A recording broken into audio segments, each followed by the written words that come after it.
À la recherche du Père Noël.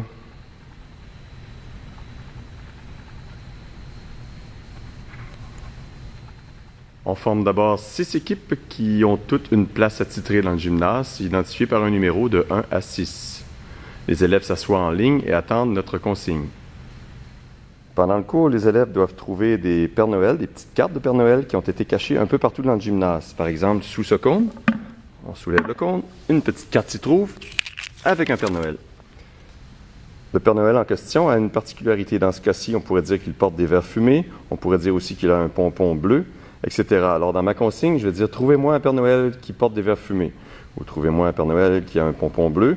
Et il y en a plusieurs comme ça. Lorsque vous consulterez dans le site, vous verrez qu'il y a beaucoup de dessins différents qui font en sorte qu'on peut multiplier les occasions pour les élèves de chercher. Ici, il s'agit de grimper aux espaliers. C'est l'échelle du Père Noël. En haut de l'échelle ont été cachées quelques cartes. Ici, c'est l'atelier du Père Noël. Un petit problème d'éclairage à l'intérieur, alors vous pouvez, si vous le désirez, joindre une lampe de poche. Moi, je préfère laisser quelques petits trous ainsi et les élèves essaient d'entrer à l'intérieur en cherchant fort. Il faut avouer que c'est pas très éclairé. Il y a des cartes de cachet un peu partout à l'intérieur. Ici, les enfants marchent en équilibre sur l'extrémité d'un toit, qui est la poutre. Sous les cônes, évidemment, il y a encore des cartes cachées. Ici, pour aller voir sous les cônes, l'élève doit nécessairement se promener sur les planches à roulettes, c'est-à-dire des traîneaux de Père Noël.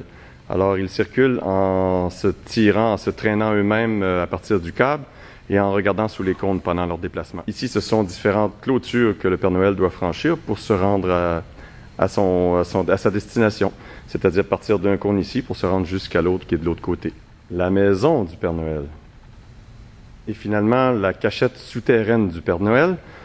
J'ai pris bien soin de laisser quelques fentes entre les tapis parce qu'il ferait probablement trop noir et comme le but n'est pas de faire peur aux enfants mais bien qu'ils s'amusent, alors avec un peu d'éclairage comme ça, ils vont parvenir à leur fin, c'est-à-dire trouver les quelques cartes qui sont cachées en dessous. Il y a seulement deux entrées, donc une entrée et une sortie. Donc la sortie est ici, j'ai mis un cône pour l'identifier et l'entrée est de l'autre côté. Les élèves doivent ramper à ce moment. Le but de l'activité n'est évidemment pas de courir, mais bien de se déplacer en marchant. On peut y aller une seule équipe à la fois, comme nous avons 60 élèves en même temps, donc on y va à une dizaine d'élèves en même temps, puis on peut y aller 2 équipes à la fois, 3 équipes à la fois, et ainsi de suite, dépendant de la façon dont ça fonctionne, si les élèves sont disciplinés, etc. On augmente ou on réduit le nombre d'enfants, et on peut déterminer une durée totale aussi. Par exemple, vous avez 1 minute pour trouver le Père Noël avec les lunettes fumées, etc.